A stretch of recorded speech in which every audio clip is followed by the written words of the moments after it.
መልእክተኛው እንግዲህ ሰይፉ ኢቢኤስ ላይ ቀርቦ ነበረ። አቤት ትህትና በመድኃኔዓለም። እኔ በህይወቴ በጣም ብዙ ትህትና ያላቸው ሰዎች አይቻለሁ። እንደዚህ አይነት ሰው ደግሞ ትህትናው እንዴት አባቱ ነው የሚገርም። በመድኃኔዓለም በጣም የሚገርም ውድ ኢትዮጵያዊ ነው። በጣም ጀግና ኢትዮጵያዊ ነው። የኢትዮጵያ ልጅ ነው።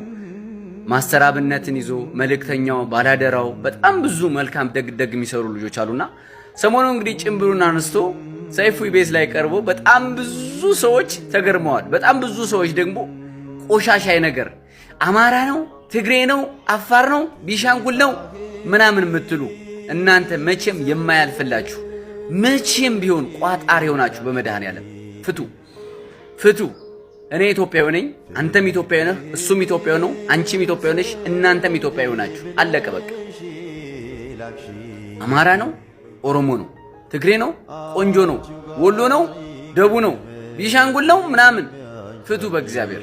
ብቻ ትህትናው እንዴት አባቱ ነው የሚገርም። ውድ ኢትዮጵያ በጣም ደስ የሚል ርህራሄው፣ ትህትናው፣ ሰው አክባሪነቱ በጣም ደስ የሚል የምሬን ነው። በእውነት የምሬን ነው። መልካም የሚሰራን ሰው በእውነት የምሬን ነው ማድነቅና ማመስገን አለብህ። ምክንያቱም በዚህን ሰዓት ለኢትዮጵያ የሚያስፈልግ እንደዚህ አይነት ሰዎች ናቸው። ሙስሊም ሳይል፣ ፕሮቴስታንት ሳይል፣ አድቬንቲስት ሳይል፣ ሐዋርያት ሳይል፣ አማራ፣ ትግሬ፣ ቢሻንጉል፣ ሐረር፣ አፋር፣ ኦሮሞ ሳይል ሁሉንም ሰው ሲያገለግል የነበረ ነው። ትህትናው እናቶችን እዚያ ከጎዳና የወደቁት እናቶች ሲያወራቸው፣ አባቶችን ሲያወራቸው፣ ወንዶችን ገና ወጣቶችን ሲያወራቸው በትህትና አይዞህ ምናምን መንፈስ በለው በቃ የምሬ ነው። ሐሴት ይሰጣል። በእውነት የምሬ ነው። እኔ ይህን ሰውዬ ያገኙ ሰዎች እድለኛ ናቸው። በእውነት እድለኛ ናቸው። የምሬ ነው። ትህትናው እንዴት አባቱ ነው ደስ የሚለው። በእውነት ሰይፉ ላይ ቀርቦ ራሱ ሲያወራ እንዴት አባቱ ነው ግርማ ሞገሱ በትህትና ሲያወራ። እንደዚህ አይነት ኢትዮጵያ እግዚአብሔር ጨምሮ ጨማምሮ ያብዛልን። እውነት ለመናገር እንደዚህ አይነት ሰዎችን እባካችሁ ጥላቻ አትዝሩ፣ መጥፎ ነገር አትጻፉ፣ ኮሜንት ላይ መጥፎ ነገር አትጻፉባቸው። የምሬን ነው። ቢያንስ በቃ የሚሰራን ሰው እናበረታታ። ጭንቅላችን በቃ ንፍጥ ብቻ ከሆነ ደግሞ ቢያንስ ኮሜንት አንጻፍ ወይም ደግሞ ሰውን አንማ።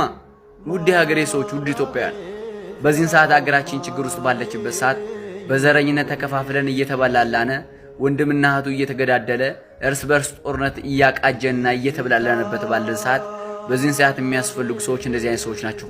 ብሔርን፣ እምነትን፣ ቋንቋን፣ ካልቸርን ሳይሉ የሚያግዙ አንድነትን ወደፊት የሚያጠነክሩ ፍቅርን የሚያለመልሙ እንዲሁም ደግሞ ሰላምን የሚሰብኩ ሰዎች በዚህ ሰዓት ያስፈልጋሉ። አገራችን ኢትዮጵያ ችግር ውስጥ ነው ያለች። ምናልባት ችግር ውስጥ አይደለችም ብላችሁ የምታስቡ ሰዎች በእርግጠኝነት ሰልፊሽና ሆዳሞች ናችሁ። ስለዚህ ለዚህች ሀገር የሚያስፈልግ ደግሞ እንደዚህ አይነት ወጣት ነው። አገራችን ሰላም ትሆንልን። ከሰሜኑም ከደቡብም ከምስራቁም